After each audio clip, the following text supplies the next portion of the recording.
Lotus reality and agro farming వారు premium farm land projects మన పొలం ఫేజ్ 1, 2 మరియు 3 కంప్లీట్ చేసుకొని మన పొలం phase 4 Wasar village at Narayana Khed లో ఆగస్టు 15 ఇండిపెండెన్స్ డే రోజు గ్రాండ్ లాంచ్ చేయడం జరుగుతోంది. లాంచింగ్ మరియు ఇండిపెండెన్స్ డే సందర్భంగా 5 గుంటాస్ ల్యాండ్ అవుట్ రేట్ లో బుక్ చేసుకున్న వారికి 1,50,000 రూపాయల డిస్కౌంట్ తో పాటు 2 గ్రాముల గోల్డ్ ఫ్రీగా ఇస్తున్నారు. పూర్తి వివరాలకు సంప్రదించండి. జ్ఞానానందమయం దేవం నిర్మలా స్ఫటికాకృతిం ఆధారం సర్వవిద్యానాం హయగ్రీవ భాస్వరం. మీరు మకర లగ్నం కానీ మకర రాశి వారు అని చెప్పడానికి 10 కారణాలు. కార్య సాధకులు అంటే ఏదైనా పని ప్రారంభం చేస్తే అది సాధించి తీరుతారు. క్రమబద్ధంగా పని చేస్తారంటే ఒక సిస్టమేటిక్ వేలో పనిచేస్తారు. ఓర్పు సహనం అనేది చాలా ఎక్కువగా ఉంటుంది. మంచి నాయకత్వ లక్షణాలు ఉంటాయి. కష్టించే నైజం అనేది ఉంటుంది. స్నేహపాత్రులు అంటే స్నేహంగా ఉంటారు. అనుభవానికి పెద్దపీట వేస్తారు. క్రమశిక్షణ ప్రీతి కలిగి ఉంటా అంటే ఈ రాశాధిపతి శని కాబట్టి శని క్రమశిక్షణను ఓర్పును సహనాన్ని కూడా నేర్పిస్తాడు. చేయవలసిన పనిపై పూర్తిగా మనసు లగ్నం చేస్తారంటే మనసు లగ్నం చేసి స్థితప్రజ్ఞతతో ఒక పనిని చేస్తారు. వీళ్ళు ఆకర్షణీయమైన వారుగా ఉంటారు. ఈ 10 లక్షణాలు ఉన్నట్టయితే మీరు తప్పకుండా మకర లగ్నం లేదా మకర రాశికి చెందిన వారు అవుతారు. మకర లగ్నం వివాహ యోగం. మకర లగ్న జాతకులకు సప్తమాధిపతి చంద్రుడు, నైసర్గిక కలత్ర కారకుడు. శుక్రుడు కావడంతో అంటే కలత్రకారకుడు మామూలుగా కలత్రకారకుడు ఎవరు శుక్రుడు కావడంతో వివాహానికి వైవాహిక సౌఖ్యానికి శుక్రబలం అవసరం. అదేవిధంగా స్త్రీ జాతకంలో కుజుడు వివాహకారకునిగా చెప్పబడడంతో కుజుడిని ఇదే విధంగా విచారణ చేయవలసి ఉంటుంది. లగ్నము శని, కుజుడు, సప్తమాధిపతి శుక్రుడు, చంద్రాత్ బలాన్ని విచారణ చేసి నిర్ణయించవలసి ఉంటుంది. మకర లగ్నం వారికి సంబంధించిన వివాహ యోగాలను పరిశీలిస్తే శని, రాహువు, కుజులు ద్వితీయంలో ఉన్న అంటే 2లో ఉన్న, గురు శుక్రులు సప్తమంలో ఉన్న, రవిచంద్రులు అష్టమంలో ఉన్న జాతకులు నిశ్చయంగా వేశ్యాప్రీతి కలిగి ఉంటారు. వేశ్యాశ్రీలతో వీళ్ళు సంభోగిస్తూ ఉంటారు. స్త్రీ జాతకంలో రవి కుజులు సప్తమంలో ఉన్న వైధవ్య యోగం అనేది ఉంటుంది. స్త్రీ జాతకంలో రవి సప్తమంలో ఉన్న భర్తను వదిలివేస్తుంది. శని ఉన్న ఆలస్య వివాహం అనేది జరిగే అవకాశం ఉంది. చంద్రుడు, బుధుడు లేదా శుక్రునితో కలిసిన అత్తవారి యొక్క ధనం లభిస్తుంది. అంటే స్త్రీధనం అనేది వీరికి లభిస్తుంది. శని చంద్రులు లగ్నం నందు రవి సప్తమంలో ఉన్న వైవాహిక జీవితంలో సుఖం అనేది వీరికి ఉండదు. శని చంద్రులు పరస్పరం చూసుకున్న వివాహం అనేది ఆలస్యం అవుతూ ఉంటుంది. శని 12లోనూ రవి 2లో ఉన్న వివాహం అనేది వీరికి జరగదు. శని షష్టమంలో రవి అష్టమంలోనూ చంద్రుడు బలహీనుడైన వివాహం అనేది జరగదు. శని, రవి, శుక్రుడు ఒకే స్థానంలో ఉండగా చంద్రుడు బలహీనుడైతే వీరికి వివాహం అనేది జరిగే అవకాశాలు లేవు. శుక్రుడు కర్కాటకం లేదా సింహంలో ఉండగా శుక్రునికి ద్వితీయంలో రవి లేదా చంద్రుడు ఉన్నా కూడా వివాహం అనేది జరగదు. రాహువు లేదా కేతువు సప్తమంలో ఉండగా క్రూరగ్రహం సప్తమంలో ఉన్న అంటే పాపగ్రహాలు అంటే రవి, కుజ, శని, రాహు, కేతువులు, పాపులతో కలిసిన బుధుడు, అమావాస్యకు ముందు 5 రోజులు, అమావాస్యకు తర్వాత 5 రోజులు చంద్రుడు, పాపి, ఇవి క్రూరగ్రహాలు. ఇవి 7లో ఉన్న జాతకులకు వివాహం జరగకపోవడమా, లేక కులాంతర వివాహం లేదా మతాంతర వివాహం అనేది జరిగే అవకాశం ఉంది. లగ్నాత్ ద్వితీయంలో ఏదైనా గ్రహం వక్రంలో ఉన్న వైవాహిక జీవితం నందు సుఖం అనేది వీరికి ఉండదు. గురుడు తృతీయంలో లేదా సప్తమంలో ఉన్న వైవాహిక జీవితంలో అనుకూలత, 34 సంవత్సరాల తర్వాత ఉన్నత పదవి గౌరవాదులు తగ్గుతాయి. అంటే గురుడు 3లో కానీ సప్తమంలో కానీ ఉంటే వివాహం చాలా అనుకూలంగా ఉంటుంది. వీరికి 34 సంవత్సరాల తర్వాత ఉన్నత పదవి గౌరవాదులు అనేవి వీరికి లభించే అవకాశాలు ఉన్నాయి. రవి లగ్నంలోనూ కుజుడు సప్తమంలో ఉన్న ఆ స్త్రీ భర్తతో కలిసి వ్యభిచారిస్తూ ఉంటుంది, అంటే కలిసి ఉంటుంది. చంద్రుడు చరరాశుల యందు పాపగ్రహాల కేంద్రములందు శుభగ్రహ వీక్షణ పొందకుండా వివాహానికి పూర్వమే పురుషగామి అగుతూ ఉంటుంది. పురుషుడిగా ఈమె సంచరిస్తూ ఉంటుంది. రవిచంద్రుడు సప్తమంలో ఉన్న భర్తకు తెలిసే ఆ స్త్రీ పురుషునిగా ఉంటుంది. బుధ రాహువులు కలిసి ఉండగా శనితో ఏ రకమైన సంబంధం ఉన్నా ఆ పురుషుడు నపుంసకుడు అవుతాడు. చంద్రుడు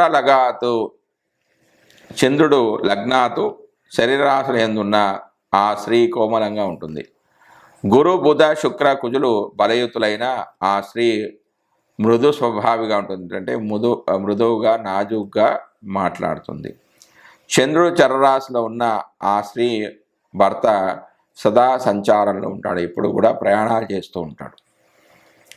చంద్రుడు లేదా శుక్రుడు లగ్నంలో ఉండగా పాపగ్రహాలు నవమంలో స్థానంలో ఉన్న ఆ యొక్క స్త్రీ గొడ్రాలు అవుతుంది, అంటే వీరికి సంతానం అనేది ఉండదు.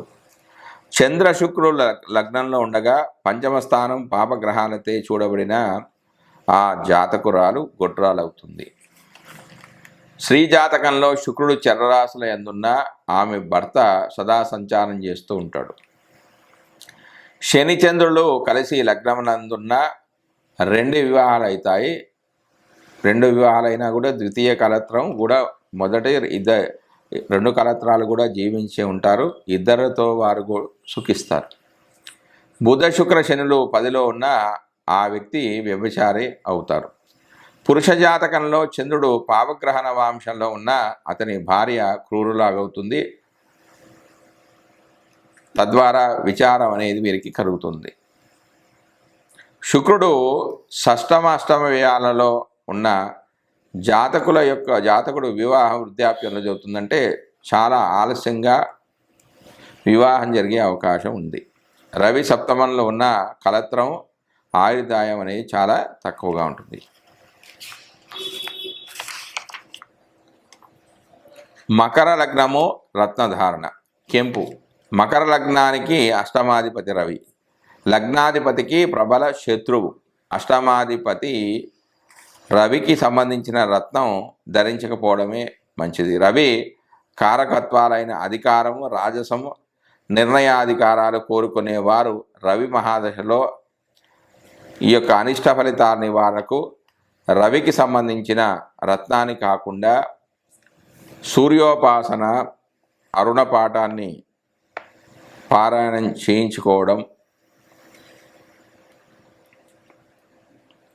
ప్రతిరోజు కూడా రవి హోరలు అంటే ఆదివారం 6 నుంచి 7 లోపల సూర్యుడికి అర్ఘ్య ప్రదానం చేయడం, రవికి సంబంధించిన ధ్యాన శ్లోకాలు చదువుకోవడం ఉత్తమమైన ఫలితాలను ఇస్తుంది. మరియు వీలు ఉంటే ఒక 6 ఆదివారాలు రవి హోరా సమయంలో, అంటే ఆదివారాలు ఉదయం 6 నుంచి 7 మధ్య లోపల గోధుమ పిండిని అక్కడ ఆలయంలో ఉన్న బ్రాహ్మణులకి ఒక 2 కేజీల చొప్పున దానం చేస్తే ఈ మకర లగ్నం వారికి రవి ఇచ్చే, అంటే రవి దశలో రవి ఇచ్చే చెడు ఫలితాలన్నీ తొలగిపోయి మంచి ఉత్తమ ఫలితాలు పొందే అవకాశం ఉంటుంది.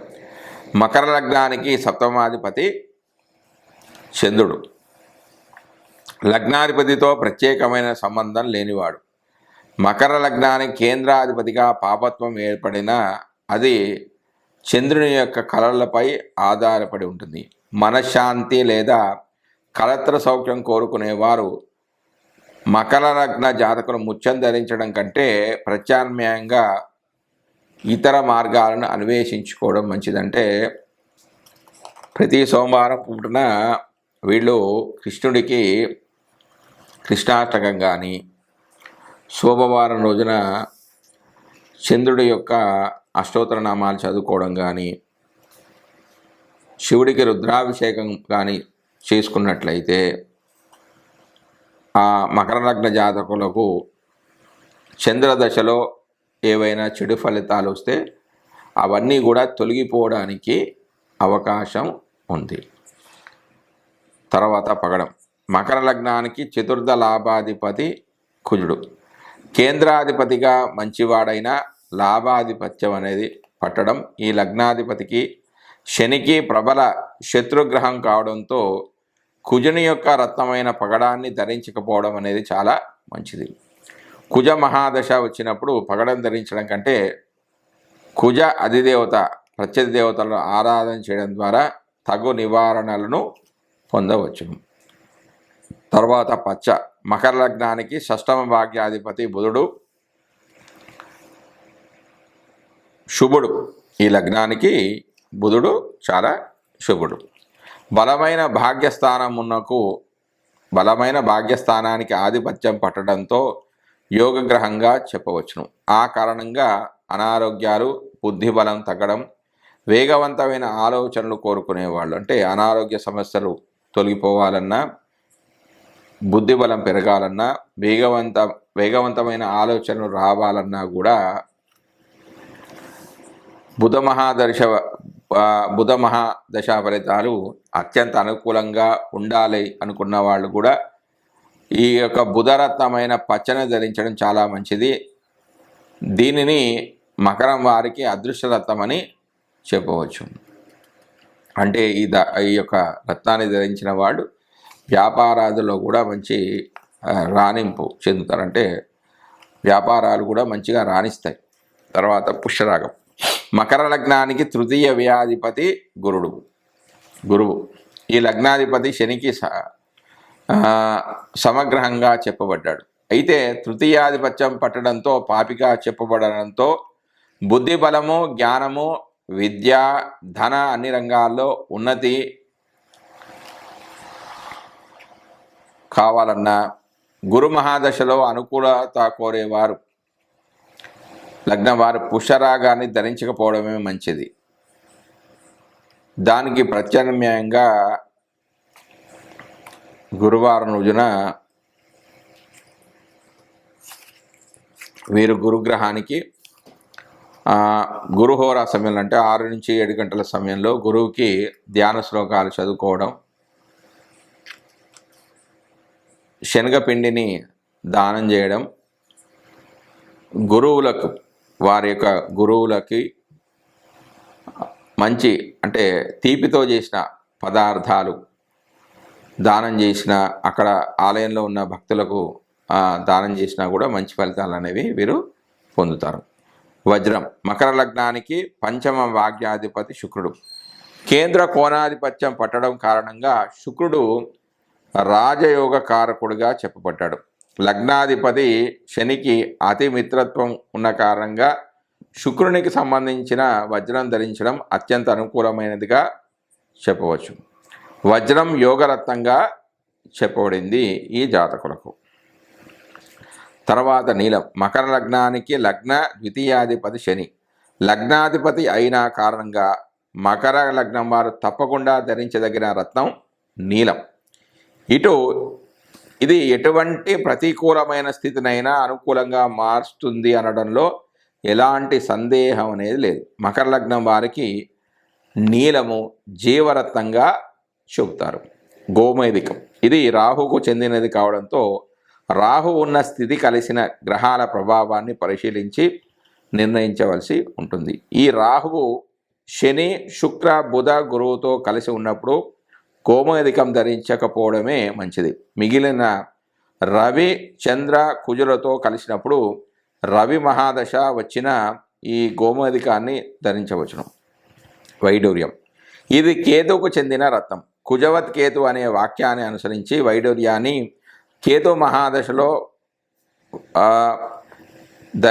వజ్రాన్ని ధరించకపోవడమే మంచిది. తద్గ్రాహ సంబంధమైన మంత్రాదులను అనుష్ఠానం చేసుకోవడమే వీరికి చాలా మంచిది. జై శ్రీమన్నారాయణ.